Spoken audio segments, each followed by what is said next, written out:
This meeting is being recorded. Good evening and welcome to Trasna is Here. I'm Colin O'Rourke, and tonight we welcome Michael Fortune to Trasna is Here once again. Tonight's topic is St. Bridget and the coming of spring. I know we're a week late, but we had to invite Michael on because he shared a fantastic amount of information last week regarding the St. Bridget, regarding St. Bridget's Day, and of course the cross. So we invited Michael to come on and join us. Anyone here that's new to Trasna is Here.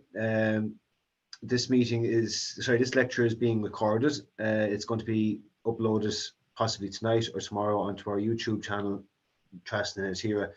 If you're also interested, we have about 160 other lectures there dating back over the last 2 years. So it's all there for you to view. Now, I'm going to pass you over to Michael. He's going to discuss the heritage and customs based around St. Bridget, and he'll also talk about the St. Bridget's Cross. So over to you now, Michael. Great, thanks a million, Colin, and thanks for having me. Listen, folks, what about? Let me see now. It's gonna click on myself here now. So come here. Can you all see me, Colin? Can everyone see me? Yeah, is it all working? Yeah. Yeah, okay, Michael. Perfect, good stuff. Listen, hi all folks, and listen, what I want to do is I want to give you a good 45 to 50 minute chat around St. Bridget's Day. And what I want to do in particular, I live here in County Wexford. I'm an artist, come from kind of a video film background, and I've moved naturally into the area of folklore just from the upbringing that I grew up with, where I suppose customs and beliefs and a huge interest in people and places and the things we do, and holding a mirror up to people's lives, and in some ways holding up a mirror to lives of people that would normally get a mirror held up to them. And I suppose this chat about Bridget is really a reflection and looking at how I suppose people in Ireland, all over the country, mark the day and remember the person. So it's not an academic thing about an academic presentation about the life of Bridget. It's more about the things that we do to mark this particular woman. And as you will know already, St. Bridget's Day has passed. The start of spring was on the 1st of February, and come next year, St. Bridget will be one of our there'll be a national holiday dedicated to her in Ireland. So what I'm going to do is I'm just going to share my screen here with you first, right? And I'm going to show you, I'm going to go between image. I'm going to keep this really relaxed for you folks, right? I'm going to go between images and videos for you, right? And just to give you a little bit of a flavor. But as I said to you, what I do is really, I hold up a mirror to people, right? And in my case, the mirror to people is through the video camera or through photography. So a lot of digital material. The idea of collecting, recording and sharing is really important. And one of the things which is supposed for me in my own practice, and which you'll see here as well, is the idea of sharing generates more conversations as well. And especially with the advent of these things here, mobile phones, we can actually get source material, and that's really, really important in this whole area of work, this idea of actually being able to access source material digitally, remotely, and that we couldn't have done before. And that's a really interesting thing, and it's a really interesting thing for putting hearing devices of people. Come here to me, St. Bridget. Now, I came across this. She's one of the 3 patron saints, right? We're talking 451 to 525 is the classic St. Bridget that we're basing our St. Bridget's Day on. Now there's arguments that it's a different St. Bridget before us, a goddess that existed. I don't know, and it's sometimes when we get lost in the depths of time, sometimes we will never really understand it. But all I can say is poor old Colm Kill is feeling a little bit left out. But Bridget is there. It's a fantastic move for Ireland. It's a fantastic move for the world to have one of our. It's been a long time coming.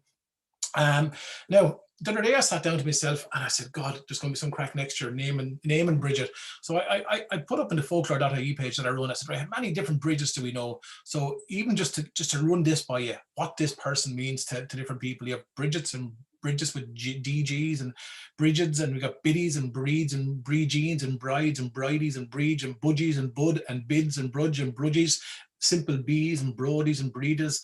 There's loads, right? There's probably another 5 or 10 names I could add to that. So this person exists. She's very, very strong. Her name is very strong. Was very strong in our canon of names of general Catholic names in particular in Ireland. It faded a little bit back in the 60s and 70s, a little bit where names, more kind of Celtic revival names, took precedent. But it's really interesting to watch out. Actually, within our traveling community, they kept the name Bridget going, and actually that's where you probably find the strongest number of Bridgets in Ireland at present, or within the traveling community, because they follow a very traditional name and pattern of being named after grandparents and grandmothers in particular. So that's there's a little general overview of Bridget, but the general story of Bridget, which we all grew up with, I suppose, coming through primary schools in Ireland, was the story of St. Bridget and her cloak. Now here's my other half and our little one singing a song that a singer or a poet called Catherine Ann Cullen from County Louth wrote 2 years ago, and for a project of ours called Songs for Our Children. And what's surprising, there are some songs about Bridget, but there were no songs about that particular story that so many of us grew up with. And it's a lovely little child-friendly song. And I'm going to press play on this for you, right? Because this will tell you the classic story about St. Bridget.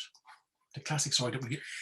There was a wise woman, we're all agreed. Some call her Bridget, some call her Brigid. She grew up kind and she liked a joke, and she always wore a wee small cloak. About 1500 years ago, this strong young woman to Kildare did go to build a church made the common folk, with her 4 best friends and her wee small cloak. Now the King of Leinster had fields galore, so Bridget went knocking on his castle door. Would you give us a field by the old oak tree to build a church for my friends and me? Well, the mean old king, he gave a roar, saying, what kind of fool do you take me for? 'Cause nobody gets as rich as me by giving their fields to the poor for free. So Bridget smiled, would you grant instead the land as far as my cloak will spread? The king laughed loudly at her joke, 'cause she wouldn't cover much with her wee small cloak. To see how far the cloak would reach, her 4 best friends took a corner each. When she shouted go, they all set forth, walking east and west and south and north. The king was so mad he began to choke, and out of his ears came puffs of smoke. His mean old heart it nearly broke when he saw the measure of Bridget's cloak. But his heart was changed by Bridget's power, and his men built her chapel with a tall bell tower. Now they call it Kildare, the Church of the Oak, on the land that was covered by Bridget's cloak. Now, there's the story of Bridget's cloak for you. It's this kind of story that most of us would have grown up with through primary schools here in Ireland in the 70s and 80s, and probably well before that as well. It's interesting, actually, folks, the role and the female role. As you can see there, it's my wife and my daughter singing that song. This is outside my grandmother's house in Wexford, actually. And it's interesting the role of women in the story of Bridget in Ireland, and whether we learned how to make. I remember learning how to make my first St. Bridget's crosses from a female teacher in a school in Ballygarrett in County Wexford, and I'm sure that was the same for so many of us. Predominantly, most of our school teachers are women, and it's an interesting. Even my own grandmother. This was me making a cross with her when she was 100 at the time. This is 2013, I think, 101 at the time. So I remember even growing up, to make crosses was always a big thing, but there was always a strong female aspect around the day. And to be fair, as many as you probably will know yourselves, folks, St. Bridget kind of left St. Patrick in a halfpenny place when it came to around the customs and the folklore and the things that we did around the day, how we marked the day. Now, obviously, as you know yourselves, the day, whether you call it Bridget or St. Bridget, but that's up to yourselves. The stories are the stories, and we all know that St. Bridget's Day is based around the first day of spring. It's the start of spring, and it's the end of winter. So it's tied in with that kind of turn in the year where the earth's awakening again and life is growing up all around us, and we'll touch on that later on. But the idea of making the crosses was lovely. It always got me the idea of this private thing always got me, was always really struck me. The idea of being able to walk into a field, in a wet field, to pick rushes in right, or bring them in a bag into the classroom, you know, and make them mess. That always got me. It always appealed to me more than the tractors of St. Patrick's Day and the parades, which never really excited me at all. I suppose if you're born and bred in the country, that, you know, a town's a town, you know. So to me, it was, that was very different. So it was, I always liked the very personal aspect to this day, and I hope we don't lose sight of that in the time going forward as well. It's even interesting, and again, this is not going to be it'll be a very quick overview for you, but even just to let you look at, we looked at names, Brigid, earlier on. Our school's folklore scheme is a fantastic resource, especially the fact now that we can word search it. Now, I'm always constantly recording, and I've seen names here in the audience, and they're doing the exact same as well, and everyone is doing it in their own part of the country. But this is a great one to look at the names, where she pops up. Again, the name and where she's marked, very, very strong I found the Northwest, in Donegal in particular. Bridget is very, very strong, and even when I was recording folklore in Donegal, I will get more layers to the stories around Bridget. Now, probably you would have got the same stories in Fermanagh, maybe Derry, but that partition didn't help that, and the school's folklore scheme wasn't done in the 6 counties. Now, that was a big loss. But one of the great things is the word searchability, which is fantastic, right? An interesting one for you out there now, because I know, again, they're all stories, folks, as far as I can see, right? And whatever, you know, no one's story is better than anyone else's story, and that's how we mark it. And, you know, this day or this person can be many things to everyone, right? Which is great. But even just on a pure technical thing, the words imbulg don't really turn up. They don't turn up in the vernacular. They'll turn up near the medieval manuscripts and in the last maybe couple of decades. And from my field recording, working with people, the older people that I would record would never even heard of the term, right? It's there now. It's part of that story around the start of spring. It was there beforehand, but it was lost in time. But it's back there again. And if it means something to someone, fair dues, right? I'm going to show you some footage from people from Donegal. And again, all these lads, come here to me, all these things are layers upon layers upon layers. No one's right, no one's wrong.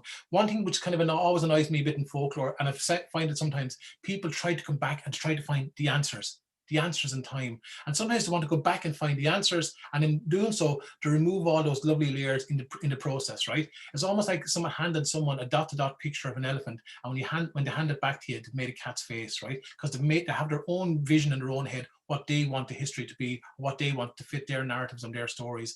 And I find that a little bit of late, and I hope we don't lose sight of the people that are around us and what they remember and what they did. That's really important in particular in this age that we're living in now, the actual art of conversation, the art of talking, and the art of digging around and asking people around you, what did you do? So here's some women from Donegal for you, just to show you some little layers and lovely layers. And here's some lovely accents as well. This was recorded in 2010. This stuff would be, some of the stuff would be available on my YouTube page and on Michael Fortune or Folklore.ie. But let's have a little listen. Well, in our area, the St. Bridget's crosses are made on the feast of the eve of St. Bridget's, and you would gather now. I know some neighbours would gather together in one house, and somebody would go out and say a prayer, you know, before you come into the house, carrying the rushes with them. And during the cross making, they would have poundies, which is mashed potatoes and onions and butter, lovely butter. Mm-hmm. And then there'll be a cross made for sort of the house, and also for all the outhouses outside, you know, the byres or the stable for the horse, or, you know, places like that there to protect the animals throughout the year as well. That's the general idea, you know, to win kind of a thing, you know. And if there's any old person in the area that wouldn't be able to make one, you know, you do extra ones for them or whatever, like, you know. Yes, well, I still make them, and I would cut the rushes off. There was some around the garden which is planted, and on the night before the 31st, and I would make my crosses that evening, and I would put them out before bedtime, before 12, and I would have a little bit of cloth, or some set of white scarf, and I would put them all into a bowl and put a big stone top them, so there was a stormy night, they wouldn't blow away, and leave them out on the windowsill all night, and St. Bridget come during the night and bless them. And then the cloth would have, if you had any sores or that during the year, sore throats or any sores, especially with children, that we'd rub this little bit of cloth on them. We used to have to cut the rushes, the head of the house, normally did that, before the sun went down on the 31st of January. And then he came to the back door and he called out for the people in the house to go on their knees and to welcome St. Bridget in.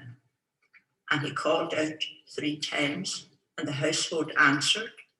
And then he opened the door, came in, and then we waited until the sun was well set. We had poundies first. You had the shave of rushes under the table.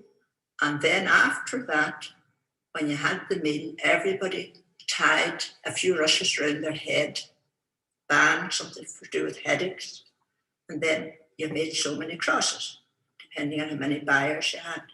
If you had an old neighbour that didn't make ones, you would make ones for them as well. And we'd normally bless them. Somebody in the house would bless them themselves, but now it's a custom taken to the church. It's not at that time, when I was growing up.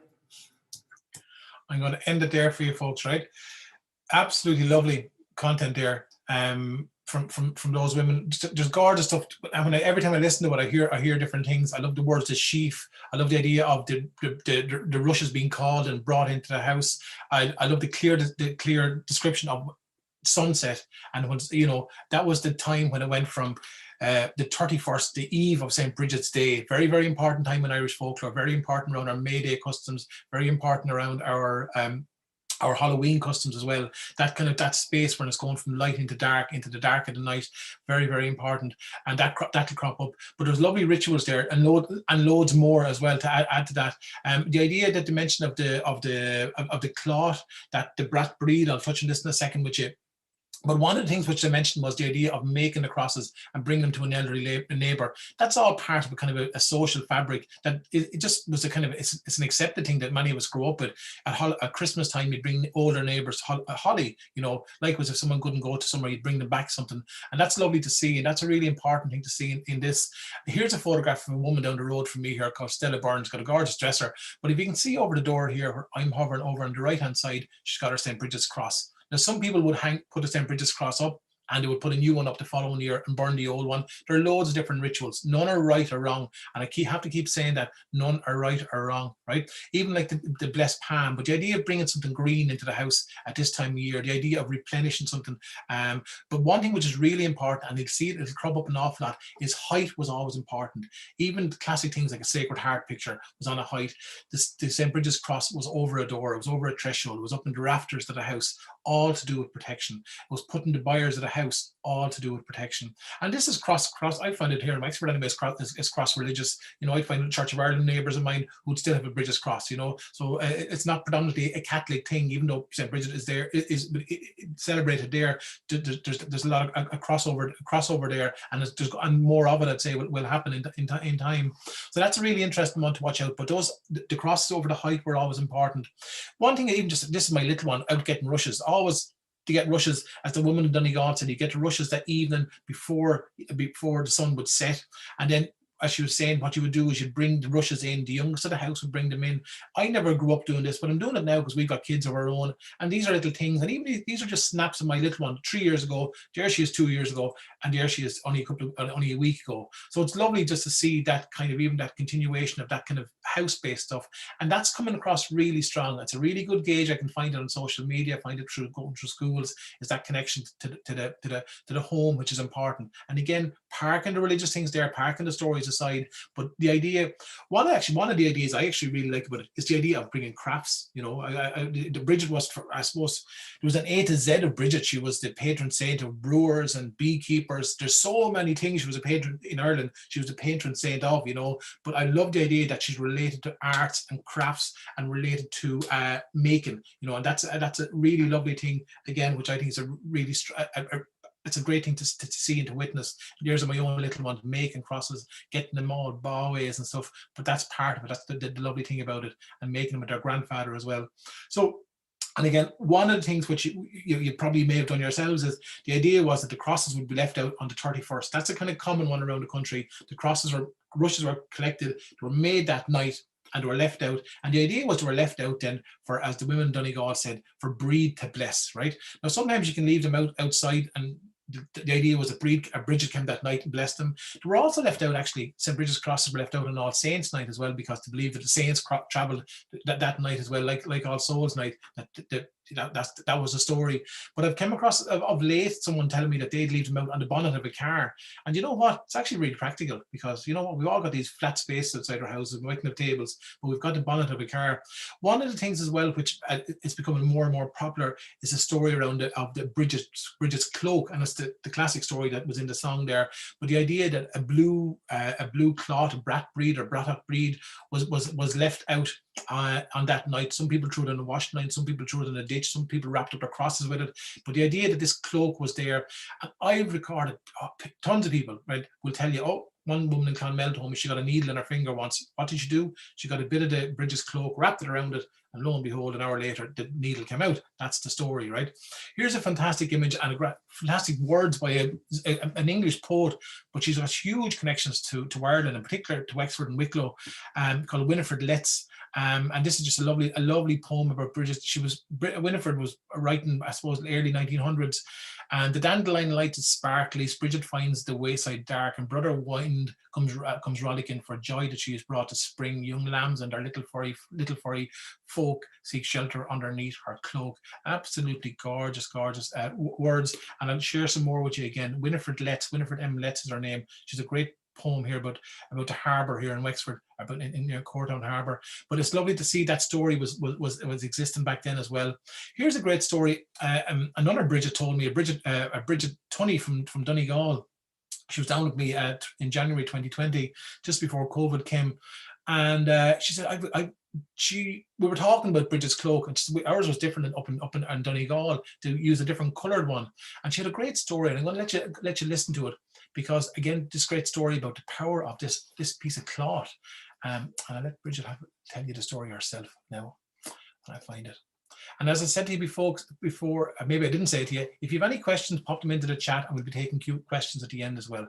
So here's Bridget. I noticed you have a blue one, Mick. Well, the one that we would have at home, it would have been red flannel that we would have used. And it was put out on the eve of St. Bridget. And the idea was that Bridget, as she passed around the house during Bridget's Eve, she would have blessed. Sorry, we're getting a bit. And then it was brought in and it was kept if anybody had sore throats. We're getting a bit of slow delay back there, folks. So I'm going to try to press play again for you. Hopefully it'll work. And headaches and that sort of thing. But in my mother's time, and I was thinking it was about 1930 or 31, she's about 10 or 11 at the time, there was an incident that happened. And in those days, in her home, my grandmother put out an item of clothing belonging to every member of the family. And it was put out as well as the Brata Brida. And they lived by the shores of Lough Swilly in Donegal. And there had been a drowning there, and they couldn't find the body. So one of the men of the search party had heard that Granny had done this, that she had items of clothing in the house, blessed by Bridget. So he came to the house and he asked, would she give them something? And she gave my uncle's jacket. And they took the jacket with them and they went out in the boat. And the jacket kind of went with the current initially, and then eventually began to swirl around. And as it swirled, they dived to seek it, and they found the body. So, that's just as a story associated with, with a blessed coat by Bridget on St. Bridget's Eve, and the men brought back the jacket back to my grandmother again. But that is a story my mother remembered from her childhood, and she would have been about 10 or 11 at the time. So that was early 30s. Yeah. I'm going to stop it there. Powerful story and gorgeous to listen to Bridget tell it. Bridget's a great storyteller, a great traditional singer, by the way, as well. And Bridget's a nun, by the way, as well. I'll let you, for those of you who don't know, I think that's one of the things that's really important for me. I suppose, in some ways, if we look back at it, like the Brigidine nuns here set up the convent in Carlow and Tullow and Carlow in 1807. Now, when you think of what it was like back then to be setting up religious order for Catholics back then in Ireland, so it's very interesting. So that's a very, they've been a huge part of this story, and I suppose we all own the story. And in particular, like there's the great work of those nuns in the centre in Kildare as well. If you're looking for more information down the line, I would recommend that the Solace Brigid in County Kildare. So again, Bridget is owned by all of us, right? Bridget mentioned something though, which is interesting. She mentioned this stuff. She mentioned red flannel.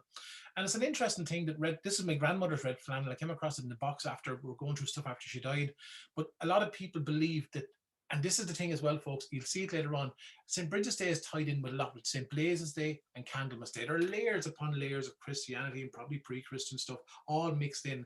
But this connection with the red flannel is really interesting. Red flannel was always put on people's chests. It was always put on people's necks to protect them against cold. And it linked in with this time of year as well. The throat, the neck, coughs and colds at this time of year, just when we think we're through winter, but we're not, right?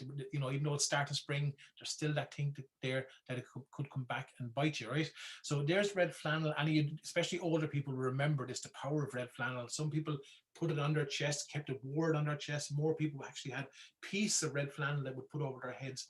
Again, there's a lot of folklore there within in the Irish story. Here actually are some photographs. Or I suppose one of the things which we've all done, I can show you crosses here, left, right, and center of different types of crosses we have here that we've made and seen and came across over the years. And you'll see more and more of them cropping up. And it's interesting that the narrative that the St. Bridget's Cross that we all grew up with is relatively new in the scheme of things. It became really popular with the advent of RTE, that particular one standard cross. Now there's loads of different designs, and you know what? There are going to be more of them in time, right? And again, they're all in the symbols, right? But there's the classic St. Bridget's Cross. It's an interesting one actually as well when you look at William Green up in County Antrim. And it's lovely to get and some northern stories here as well, or visuals here within this story as well. After all, she's buried up in Armagh and she's from County Louth. Is that this is a great photograph by William Green, and it's probably taken around 1900, 1910. But you've got the little corn dot or little harvest bowls, right? But if you look at St. Bridget's Cross, it's made of straw. And it always puzzled me. I remember seeing this years ago. I said, how was there straw back then at St. Bridget's Day, right? And then I made one myself. I said, just they're nice, right? They're a lovely cross, by the way. They're a lovely cross made of straw. But traditionally, were made of rushes. That was the kind of classic one in primary schools. That was a story. But it's interesting. If any of you can see this, you'll see why there was straw around the springtime, because these are ricks for oats, and it would have been spring threshings. And basically, the oats would have been trashed for looking for probably for grain, for the grow, and there were sheaves left there. So there was straw crosses made. Here's one haggard stand.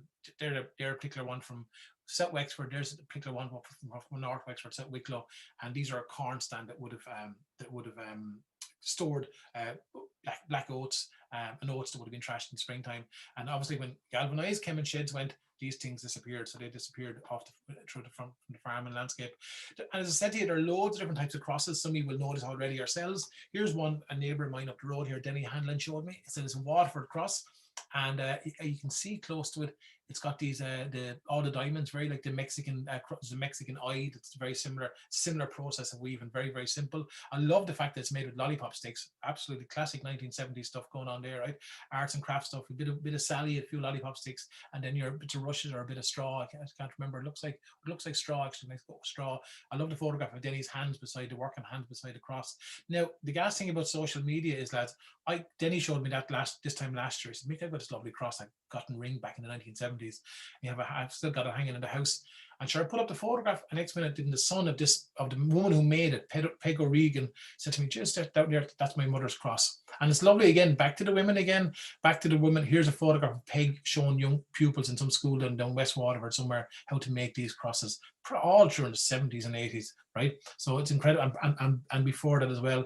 So it's interesting the role of women in this kind of this element of crafts I kind of found. Here's a number from Donegal. No shortage of them in Donegal. This was sent to me again through Facebook, through social media. Francis Doherty's cross again. This was apparently he's 40 years old, and I love the layers of the sellotape and stuff on it as well. That's what makes it real. You know, sometimes we can get very precious about, you know, the perfect craft, but sometimes, you know, it doesn't make a difference. It's look at these roughly cut with a penknife and chopped off there and broken bits of Sally's. And again, it's all what it means to you is the important thing. Here's one I would have made with there a couple of years ago with just with rushes. They're grand. They're a lovely cross. Very simple to make. Here's a man in Galway actually. He was making them still, didn't learn them from anyone, called Jim Gavin. I was up in Galway there a couple of years ago recording, and Jim said, don't know what I was doing. I ended up in his house anyway, and I noticed this in his dresser. And so, oh yeah, I make those. Jim showed me. So there are bits of rushes wrapped around 2 little bits of Sally's. Absolutely gorgeous, right? So there's the back of it. And again, the bit of sellotape, lads. Now, right now, no, some people will go mad about it, but these, you know, I'm not too bothered, right? Personally, what is interesting here, if you look at Jim's dresser, that was photographed from Jim's dresser. He's got a piece of blessed palm across here. He's got the classic St. Bridget's cross here. He's got a bit of blessed palm over here, over the door here. He had his other little cross in one of the mugs there. And if you look over his head, you'll see another little cross nailed to the rafters, or nailed to his new ceiling boards. And that was a common one I found. That's Jim's one there, screwed to the boards, right? But if you look here, these photographs were sent to me by Kate Teasby and Claire of a derelict house near her. And basically, if you look here, there were loads of different types of British crosses. So this was a very, very particular design. I've come across them here in Wexford. I've only come across accounts of them, I haven't seen them. But these are of a particular cross in Clare that was made in Galway, made in Mayo as well, and where you would actually get a lat of wood and nail it to the rafters of the house, always to the rafters. And every year you'd put a new one up to the rafters. You all see that? It's incredible. And again, why was it put near the rafters? Most houses were were attached and were protection against fire. All to do with protection against fire and protecting the home. So that's the natural place where they went up. Some are more ornate than others, but every year one went up. And again, someone sent me these. Louise Rosengrave bought a cottage in Clare, and when she went in, she found them on the house and she left them there, which is lovely to see. Again, up and down the doors and over by the door, wherever there was one nailed, right? This is my grandmother's house in Wexford, and you can see she didn't get rid of her crosses, she kept them up as well. So you'd have yokes that someone may have bought for her, or yokes we would have made for as children. And what I've always loved was we made these for as children back in the 80s, and they were made of plastic straws. Now you'd be shot now if you told someone you were making stuff of plastic straws, but that's what we were making them, probably making them at school, I'd say. But she thought they were the best thing ever because they didn't fall apart. Again, it's all about what it means to you folks, right? And what these things mean to you. And there they are, they're the plastic straws. But if you can't get access to rushes, you can't get access to stuff, these, you know, newspaper rolled up. This is an artist friend of mine called Quiva Dunn, made these, just rolled up newspaper, make lovely crosses as well. And I suppose what's great, we're seeing more and more of this, you know, different types of crosses. These are from schools up in Louth I saw last year. While I was over in I'd go over to Newfoundland a bit, and they were making a St. Bridget's cross, but they used them of these things, a bog iris, and they would make them out of that. Again, same thing, made once a year as well. So that's an interesting thing. When I have you there, sometimes we think that all our traditions started since time began, and some people love this. Some people want to go back to when, oh, this has been gone pre-Christian. This is 5,000 years old. But you know what? Sometimes they only started in 1974. They only started in 1984. They might have only started 2 years ago. Someone might be new to Ireland, and this is their first time ever coming across them. It only started in 2022, right? So that happens, right? And things happen. Things have their own time. So again, this is a woman and a man I recorded up here in North Wexford, and she says that she brought the cross tradition up to where, when she married into her farm, and into a farm up in North Wexford from where she was.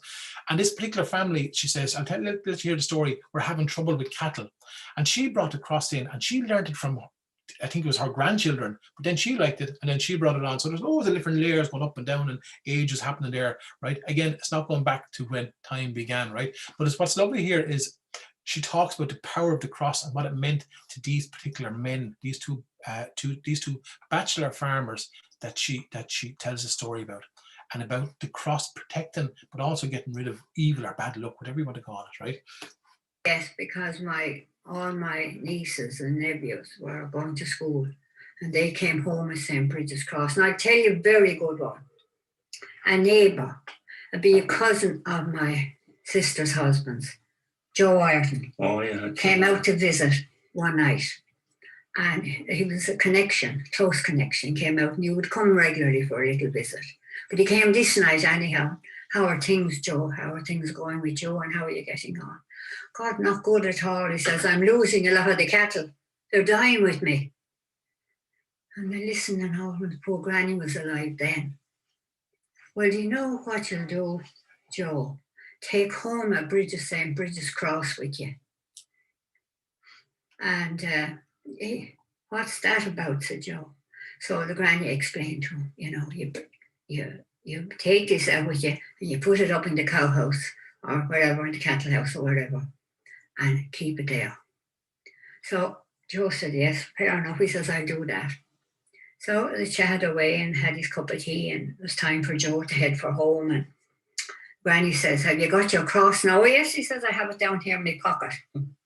So poor old Joe come on, and he hopped up on his little tractor and headed for home. And it was just the two of them in the house, Joe and Robbie, and there were two brothers, never got married. And Joe would knock around a little bit, but Robbie was a quieter type of man. He would nearly always be at home. But Joe says, I'll go ahead now and I'll get home to poor Rob. So he came in along anyway, and he says, I wonder what will I do? I think I'd hang up the cross first, he says, before I go in. So he went on over to the house, anyhow, to the cow house, and he put up the St. Bridget's cross. And he says, I'll go in along now and I'll see how Robbie is. So he come in along anyhow, and we were talking and chatting. And by and by, there was this awful commotion. An extraordinary commotion went on in the yard, which they never witnessed or experienced before. And hadn't all the cattle broke out of their bales and out onto the yard and around, and they were roaring and going wild. So poor Joe rushed out and tried his best to settle him down and get him back in. And to the day he died, he would tell you that story. And what he put it down to, he said it was the devil was in the house, and he must have been not wanting to go, but they got him out. They got him out of it. He'd say that. He'd tell that story to anyone who come along. Crossing. Us, yeah. Now, folks, and they're a powerful story, and it's lovely to see Seamus beside her laughing. That's the great thing about collecting folklore in Ireland, as we'll tell you the most serious story, and then we laugh at the same time, we'll wink at the same time. That's the gas of it. That's the lovely human side of it, actually. So that's a great, those lovely human aspects. Gorgeous story, powerful story. And again, it's all about what you believe in. But what's really interesting here was this woman got her cross-making tradition from kids who went to school. An older woman brings it to older men, and they take it on board, right? So that's an interesting, just see how things bounce around, right? But the gas thing was, last September, I went to visit the men's house with their nephew, and they brought me in the old houses up, and I was taking a photograph of their dresser, right? And if I notice it carefully, hang on, what did I see on the dresser? Only St. Bridget's crosses, Jesus. And it was amazing to see it, because I knew that cross on those two men's dresser, the men's dresser was still the same as since the day they died, was the same cross, or from that period, when her story was, right? I also got to see the bales where they used to stall up the cattle, and again where the Bridget's crosses were always put up. St. Bridget was always associated with the crosses, with protection of cows in particular, of milk cows in particular, and cows calving in the months to come, right? So that's an interesting one, just to see that. And come here to me, this stuff is completely contemporary. Like, I can go from Donegal to Cavan to Kerry or Limerick or Wexford. You'll find lumps of ivy hanging up in people's sheds still, or lumps of holly. Farmers will have stuff like that, throw them up here up to believe it protects against wart, or in this case, I think it's wart. You'll find lumps of ivy hanging up in farmyards. Again, cross-religious, just people have that belief, right? And it's all about belief, folks, right? Just when I mentioned about cows there with St. Bridget's to you, this is actually an image from Glastonbury, Torah. It's apparently it's St. Bridget milking the cows. As I said to you, she's the A to Z of saint, really, when it comes to Ireland. But there's reference to Bridget, this figure, Bridget, St. Bridget.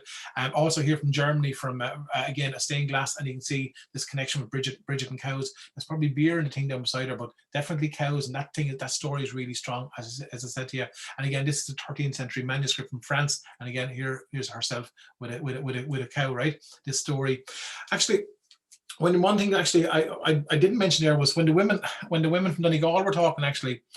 So there's loads around Bridget, but one of the things around St. Bridget's Eve actually was, and it's common at a lot of our or the eve of any of our festivities, like around May Day, or especially around Halloween, was the idea of feasting. And that was a big thing you'll find as well. You'll also find that people actually tended to the poundies, as they call them, up in Donegal, where the pounder was a wooden pounder for mashing the spuds, and nowadays they're all metal or plastic. But the pounder was used, or poundies as they were called, which was a form of called cannon, sometimes a bit of an onion and butter and salt and milk maybe thrown on top of it. But that was a popular one. I came across people of late saying they went to some convents and where St. Bridget's Day was marked, it was always a big day for feasting, but that was always with sweets, right? One other thing, which on the eve, I'm conscious of time, we're still okay. One other thing that is big is as I said, the eve of St. Bridget's Day. That was the making the crosses, leaving out your brat-breed, that kind of stuff. But also the day itself was a big day, and we have a huge tradition of mummers. And I'm using the term mummers in the widest sense here, but basically people who would dress up and people who would house call. And it was a strong tradition. Again, you'd find it here in parts of South Leinster, and you'd find it in a lot of Western counties as well, Kerry, Clare, and Mayo, of mummers calling around. And some people call them biddy boys, some people call them mummers, some call them breejogs, depending on different names and what part of the country you are. But people would dress up and they'd call house calling on that night. And that's again very strong. Obviously Halloween is very strong, the same idea of dressing up, people calling and getting something that night, whether it's food or getting money. I'm playing a few tunes and singing songs, that kind of barter, that kind of exchange, the exact same as the Wren boys. And that wider tradition is very, very strong all over Ireland. You get it in pockets in different counties all over the country, right? But I'm going to let you listen to some women from County Mayo just talking about their memories of these mummers calling. If I can see it now, I'll be a right fella. And if I can't see it, I won't play it for you. I'll just tell you all about it. And obviously, no, I can't see it. It's not there, right? So they were just talking about these mummers calling on St. Bridget's night.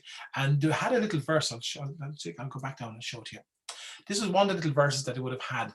Here was St. Bridget dressed in white, give us some money to honour the night. This is a photograph from the school's folklore, as from the National Folklore Collection. And I think it's in Kerry. But the idea of, there were different types of these house callers too. In Kerry, you will get bands and groups of people, and there'll be parades and competitions between each other. The Kerry lads love that kind of stuff, right? But in most other counties, I found that there were looser gangs of young lads and loads of girls going around dressing up and calling and maybe singing a song and getting something. I was chatting to a man in West Kerry the other day, and he was saying that they saw it, there was mostly girls where he was, around Castle Gregory, and he was telling me that when the girls would call, they kind of had it, there was a kind of it was a great form of insurance really, of getting a few pound, because it said, we brought you good luck. We'd always, anytime that these people would call to the house, it would bring you luck, right? And if you didn't call, you'd get bad luck, right? And usually you wouldn't call because you wouldn't get anything. So people would call and they'd always get something. So it was a great way to get great way of getting a few pound. But that tradition of these mummers calling out, as said, is strong. It still goes on. Here are photographs from, there's a Homer Sykes photographs of, these are from Kerry as well. Again, these are from Kerry as well. What's really interesting, again, to point out to you, you look at the old 1970s kitchen cabinet thing behind that, kind of before, just the thing that came after the dresser. But if you look here as well, when you look at this, straw hats, plastic masks, it's paper masks, dressed up pajamas, right? That kind of get up, right? And that's an interesting thing. Just to, sometimes what's great is there was a non-uniform. And that's really, really important as well. Sometimes a non-uniform. Now, again, depends on pockets, but from any of the people who are going to individually, like at Halloween, you dressed up, cover yourself up with whatever you could find, right? I was sent these images here, and just today, and they're images from Clodagh, Kilcoyne, and these are from Killarglan. These were taken in 2007. And they would have a strong biddy boys tradition, where different villages would compete against each. Conor Brown sent me these photographs. These were where they would actually dress up, and I said this is very strong in Kerry, this idea of the competition. In some ways the competition keeps it going because one village is trying to outdo the other village and trying to win the prize. And that's an interesting one. You see that cropping up. That same kind of tradition of that competition is very strong in Kerry, even around the Wren boys. While other parts of the country, it's more looser, right? In some ways you can see the competition thing has kept the thing alive in some ways, in an odd way, but they're just powerful images. And what they would do was they would dress up, they'd have a little effigy of Bridget, and they would dress up in sometimes little crosses on them. Sometimes it could be a doll. Some of these would have been made in the late 1800s. Some were using real human hair and were brought around. I'll show you different examples in a while, but these are the ones from Kerry taken in 2017. It went on again this year as well, but just powerful. And again, the marking of the cross on the face. That was very a strong thing in it. Again, the competition side was very big with Kilgobnet. Kilgobnet, I think, did it this year as well. COVID got in the way in the last 2 years. Here's some photographs as well to show you Biddy Boys. I love this photograph. It's absolutely wild looking because it's John Heaton up in Laois, a man that I know up in Laois, and he has a pub, and they used to always have a Biddy Boy dance a couple of days, maybe the weekend after St. Bridget's Day, but it was always a big hoolie before Lent started. That's the other thing to bear in mind. Lent is coming around the corner, folks, right? And this was where men and women would dress up and just get drunk and have the crack and dress up. Again, make and do, which is absolutely lovely. You can see it again in like 70s masks and tights and whatever you can get your hands on, right?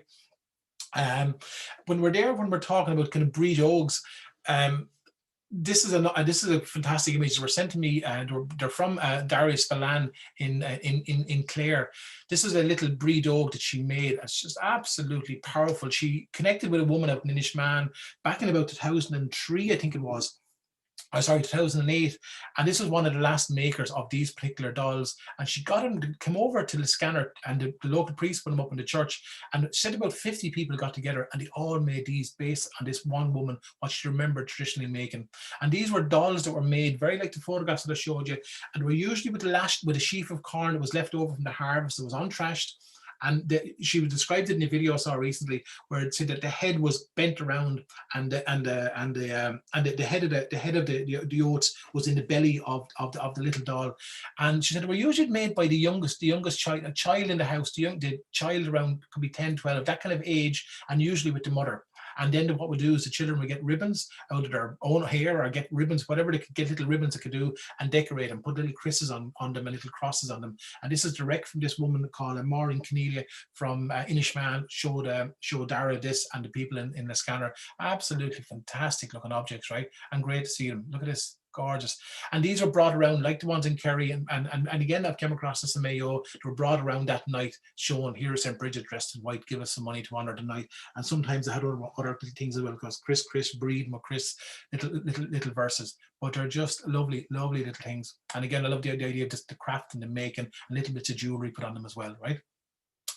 There's a Chris Breed. Actually, it's another thing. It's just barely touching it with you. It was just a little a circle that people would step into and step out of on St. Bridget's Day. Now it's done in parts. I think it's done in a scanner as well over in that part of Clare. Obviously, the scanner, for any of you that know, the scanner has got St. Bridget's well, a very, very famous well in Ireland, right?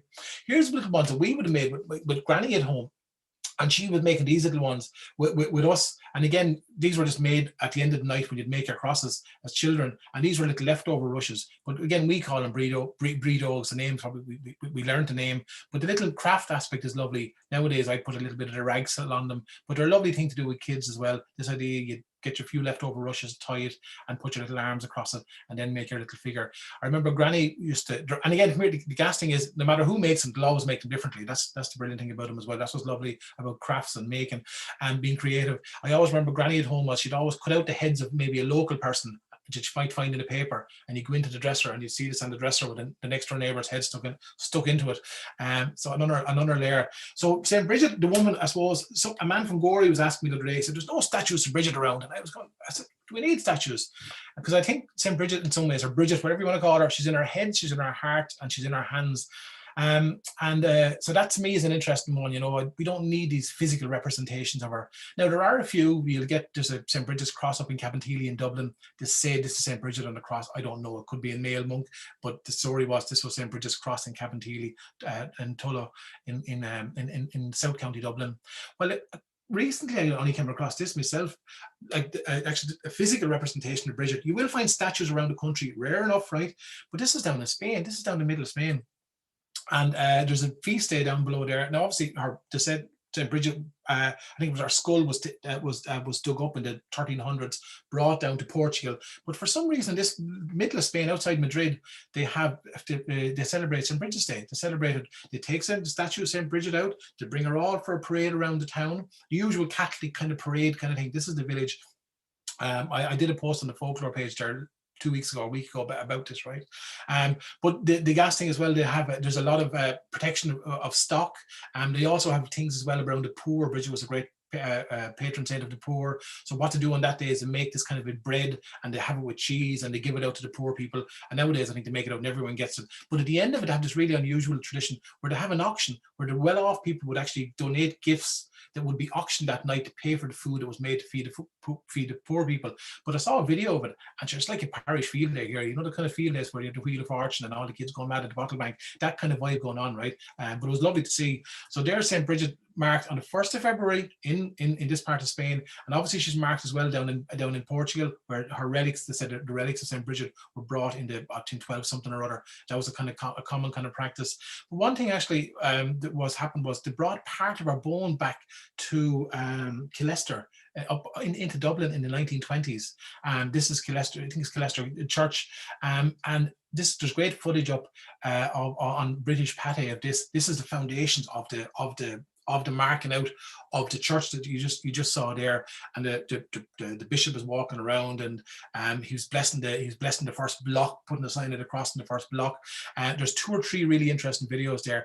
One thing which will strike you, and this will strike you, obviously here, it's very male, right? And I suppose I'm glad in some ways that has changed, you know, for me, because Bridget, to me, and as you saw in most of the videos and the stories I showed you, there was a very strong female presence there, and there wasn't room for Bridget in that part in the Catholic Church back then. You know, even there's a lack of nuns there. You can see that, right? So that's an interesting one just to look out for, right? But to say her relics are still in Dublin, they're again brought back.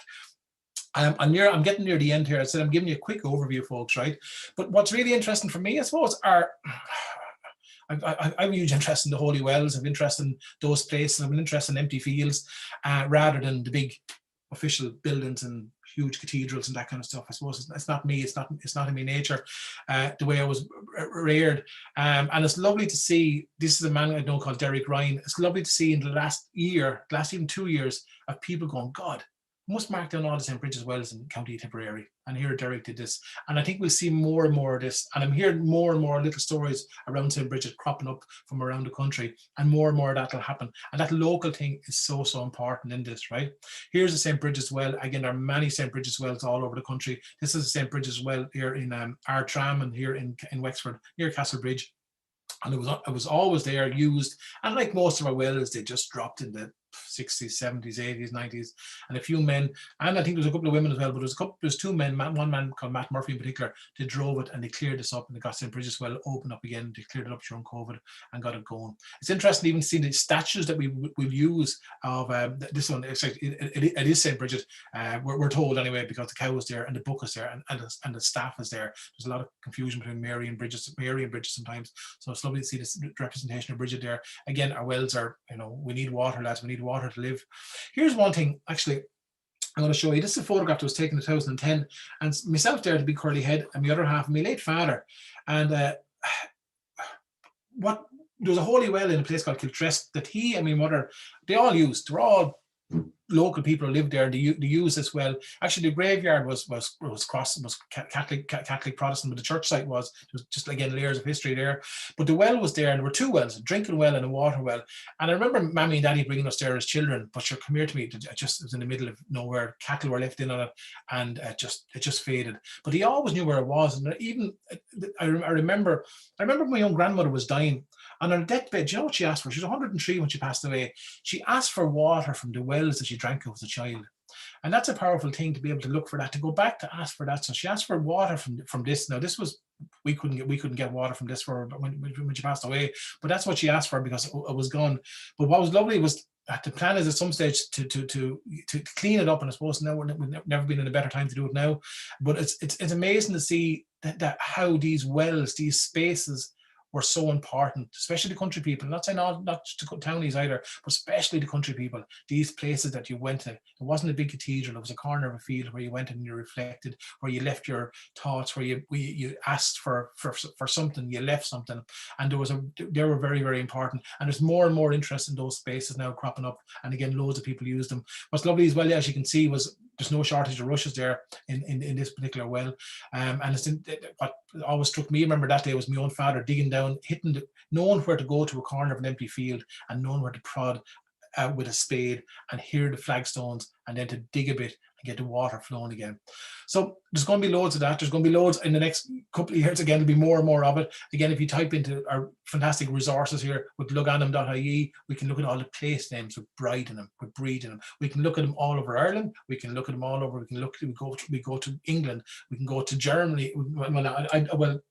Place sites or churches associated with Bridget, but you go to place names in Newfoundland and Canada, the States, Australia, New Zealand, and you'll find Bridget's. Loads again would probably would relate it to the nuns, the Brigidine nuns, the 1807, and that foundation as well, and they're part of that story as well.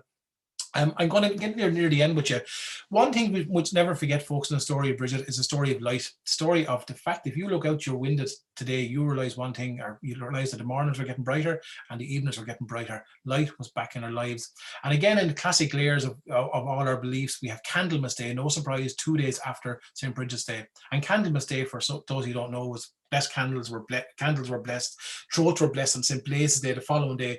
But there was a load of rituals around light and candles, right? Here's photographs from Newfoundland. This tradition was done here in Wexford and Waterford and faded away, but carried on in Newfoundland. Here are they get a blessed candle, and they would light the blessed candle, and they will drop 4 drops of wax onto their chainsaws, onto their boots, onto their tumble dryers, and they'd always say, in the name of the Father, Son, Holy Spirit, Amen. And those 4 drops, and you'd mark them for protection. Those 4 crosses, that cross there on your stuff.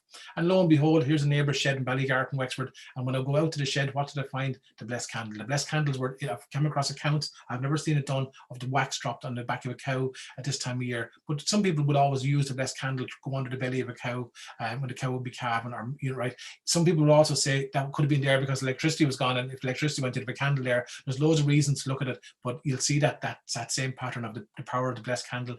And it's no surprise, right? Little verses for you folks, right? Here's a great verse you come across it here in the southeast, but again in Newfoundland, where loads of Southeast Irish settled and things survive. You get versions of this: half your prog, which is your provisions, half your hay, eat your supper by the light of day. And we had these little verses in our heads so we'd know what time of the year it was, and that we knew that we'd have our half our provisions, which are for food, and half our hay for our stock, and then we could eat our supper by the light of day. Here's another one: a woman that I only up the road from me, she only passed away, called Mary Deegan, told me last year, and she said, oh, my father had this saying, Mick, she says, Candlemas Day, throw the candles and candlesticks away and eat your supper by the light of day. Light was coming back in our lives again, folks, right? And there's loads around the weather folklore as well around Candlemas Day. If Candlemas Day be fair and bright, winter will have another fight. But then again, to say if Candlemas Day brings cloud and rain, the winter will not come again. So it's a bit of a 50-50, lads, right? Depends on who you're talking to, right? Here's another lovely saying around Candlemas Day. And Candlemas Day, a good goose will lay on, but on Valentine's Day, any goose will lay. I'm still trying to read it off myself. But one of the things which is really important, and which you will notice, is we'll notice that there's life. We notice the snowdrops are up. We notice that the daffodils are out. We notice that lambs are out in the field again, right? And I'll end with this, which I was going to show you. We got a little lamb, a pet lamb for our children here. And she was born on the 1st of February, that's 3 years ago, and she needn't guess what she was called, right? So there's Bridget, right? And Bridget has been the life and soul of the party in our house for the last 3 years now. You wouldn't bring her in these days, but every year the children will make little cakes for her. She likes waffles, and she likes take different things, but it's lovely to even have that thing in our lives, whatever. And you'll notice it yourselves, anyone, especially the country ones, you'll notice the lambs in the field, or even again beforehand. And here's another little poem I'll end with Winifred Letts for you. And Winifred Letts, again, she was spotting this 110 years ago, folks, right? And it's a lovely one about the noticing St. Bridget passing. I'll just read the first line. I thought the winter lingered still, so harsh and humoursome the wind, but Bridget of the blessed name has passed and left the lambs behind. Their little voices made a song that drove the winter from my mind. And on that note, I'm going to end this talk for you folks, and we'll hand you over to Colm and see if there's any questions you want to ask, and on what I've just chatted about. Absolutely fantastic, Michael. I really enjoyed that. The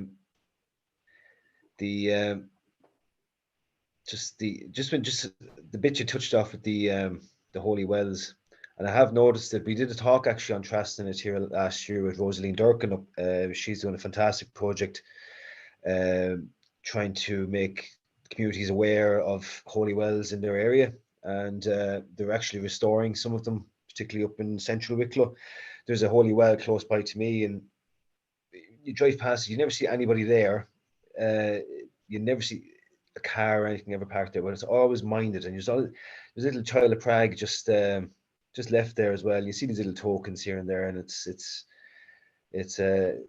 just shows the speciality in certain places, like these quiet places, as you call them. And with the world gone so hectic, it's great in a sense to see the people are actually going back, maybe to these sites, and just looking for those 5 minutes of peace and quiet, and maybe instead maybe the prayers are gone, but maybe the moments of just turning off one's mind or something like that. It's been embraced now, which is great to see. We have some questions here, Michael. From Jane McNally. There's a tradition that St. Bridget's crosses to protect against fire. That's why my mother started putting one on the electricity meter board. She says, here in County Derry, the tradition was to leave the leftover rushes lying on the floor for a bed for St. Bridget. And in the morning, they were swept up and added to the bedding in the byre and the stables for a blessing to the animals. Gorgeous. And what's lovely there to hear that, it's lovely to hear that story from Derry. Here in North Wexford, I had to go 3,000 kilometers to find this outside of Wexford. Now it's great to hear someone from Derry doing it right as well. When the old people, when the electricity first came, they were afraid of their lives of it, right? Honest to God, didn't know what this is, voodoo for them, right? You know, this kind of crack, right? And I've seen in North Wexford, blessed palm put over the fuse boxes. Now, any electrician will tell you that wouldn't be a great place to be putting a dry piece of palm, right? But that's where I've seen it, and I couldn't find it in any other counties. And I went to Newfoundland, and here's the gas thing. And I was in someone's kitchen, and I was looking. I saw, I noticed a fuse board, and I said, and I couldn't. It's a really interesting one, actually.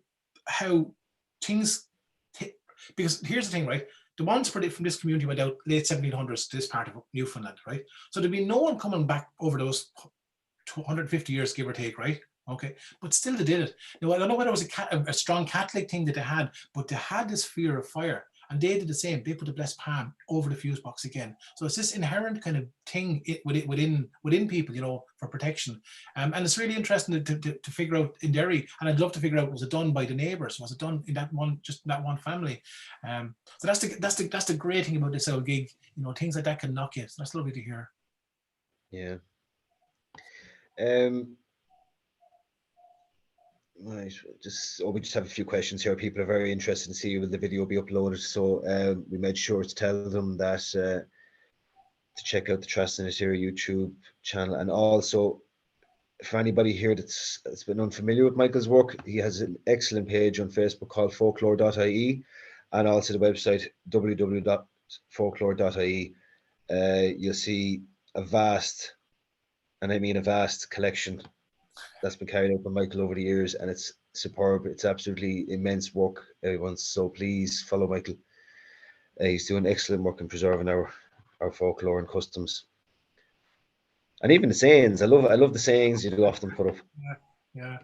And come here, what's lovely about, I suppose, the likes of Colin and doing these talks and things like this is that we can access people that we never would have accessed before. You know, that kind of way. It's lovely for people to come in from different parts of the country, different parts of the world, and to see stuff that's real, and it's not polished, it's not produced for television. And that's what's lovely about this, and that's always been the great thing about history talks anyway, is you get that lovely detail. But that to me is lovely about my own Folklore.ie page. If I put up a word like your Oxter, someone from County Antrim will go, oh, we use the word Oxter, or someone in County Clare will use it as well, you know. So that's what's great about it. In the world that we live in, you know, we can make good use of these jokes, you know, this kind of way we can put them to good use. Yeah. It only sort of dawned on me, like when I was living in the west of Ireland, and people used to be mocking me with my accent. It was a bit of a slow accent, like you were mentioning earlier about the East Wicklow and North Wexford accent being similar to the North, and with my own accent, it's more like a Carlow accent. But the certain words, like that's real bad, is that meant to be like old English that's been passed down? Is that the last bits of old English that are still that can be found in Irish accents? Is it? I wonder, like particularly this being a bit of a traditionally a long-term English planted area. Like Southeast. Yeah. You get certainly you will get little examples of old English, but certainly Middle English, and you'll find those lovely Middle English terms. And again, this is great, that connection to up to the north, like doer for door, floor, cold, hate, mate, like if Shakespeare came back, he'd be lying with himself, because all those pronunciations had died out over in England and changed and became gentrified with vowel shifts and things like that. Well, they all survived over here, and then they got kind of the sad thing in some ways is we're baiting about children in school now, and they're all picking up these mid-American D4. Don't get me talking about accents and lots of accents, because accents to me are their accents are telling, they're incredible, but yeah, so those words are incredible, and they're great ways to connect us. But Ireland, and again, you go all over the country, but definitely you'll find it in Wexford, you'll find it up in the northern counties. Even with traditional singing, I find my other half would work with traditional singers. The Wexford ones will gravitate to the northern counties for songs, with all big, long English language ballads. You can get them up in Fermanagh or Derry, we'll always have that connection. But yeah, it's an interesting time and interesting words and loads of dots to be joined. Yeah. We have from Brigid here. I'm very glad I tuned in tonight to see and hear your most interesting presentation, Michael. Bridget has been drawing me to her wisdom for over the past 20 years, and she's not going away.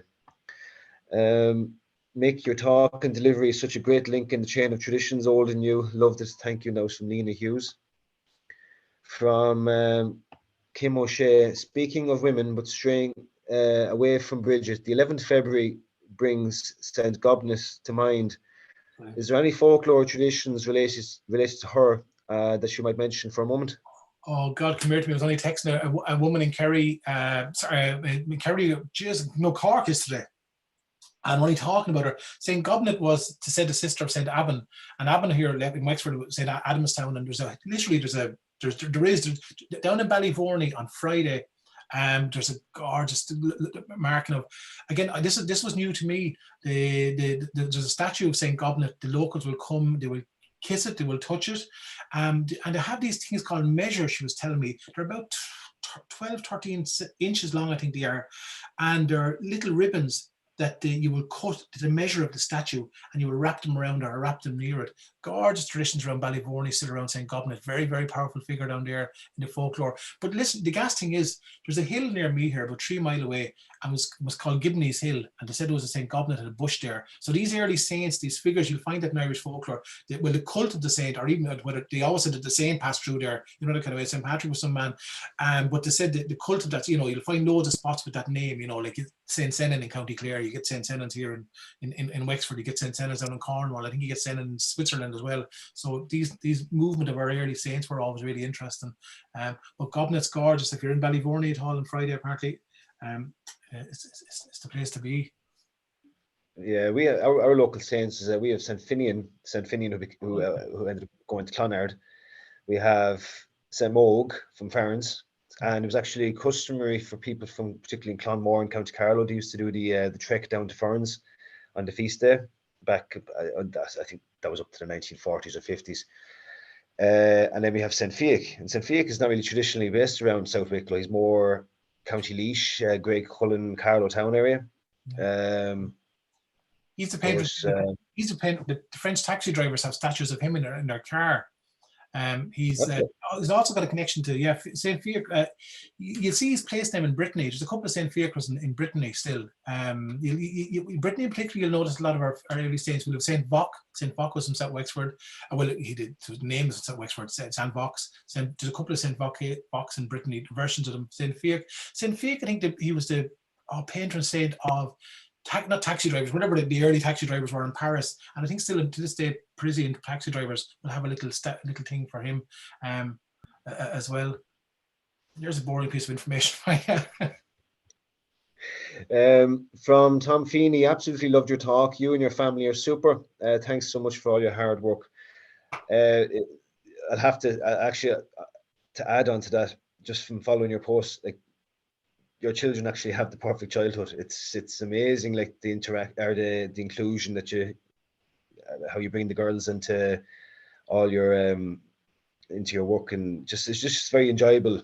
Like, instead of the PlayStation or being stuck inside playing with what everyone else is playing with and stuff like that, they're actually participating in the stuff I would have loved to have done when I was a kid, and I'm actually jealous. Right, where are we now? Aaron Dolan, very enjoyable talk. Great, Michael. Liam Shortall, he has a St. Bridget's well in Liscannor. It says well worth a visit. Brilliant one. Yeah, it's a gorgeous one. Um, And by the way, that man from Liscannor there, if he's listening still, there's fantastic photographs from the OD collection of 1950 of that well. I was only looking at them recently, and the well was much barer. It's interesting just to watch how a well will, you know, it'll change with movement of people and people coming in and adding things to it. They're on the National Library website from the OD collection. they have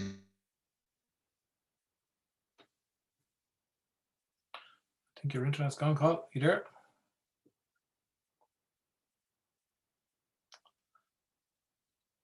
So, folks, I'm not sure if you can hear Colm. Liam, can you hear Colm? Yeah, I think Yeah. we might have lost Colin there, so we might just leave it there, Michael. Perfect, lovely. Yeah, it's great. And listen, Thanks for having me. thanks so much. Very enjoyable lecture. Really enjoyed it. I learned a lot about St. Bridget, and thanks so much. Brilliant, lovely. Thanks a million. Take care, everyone. Thanks for coming. Take care. All right. Cheers. Bye-bye. Bye.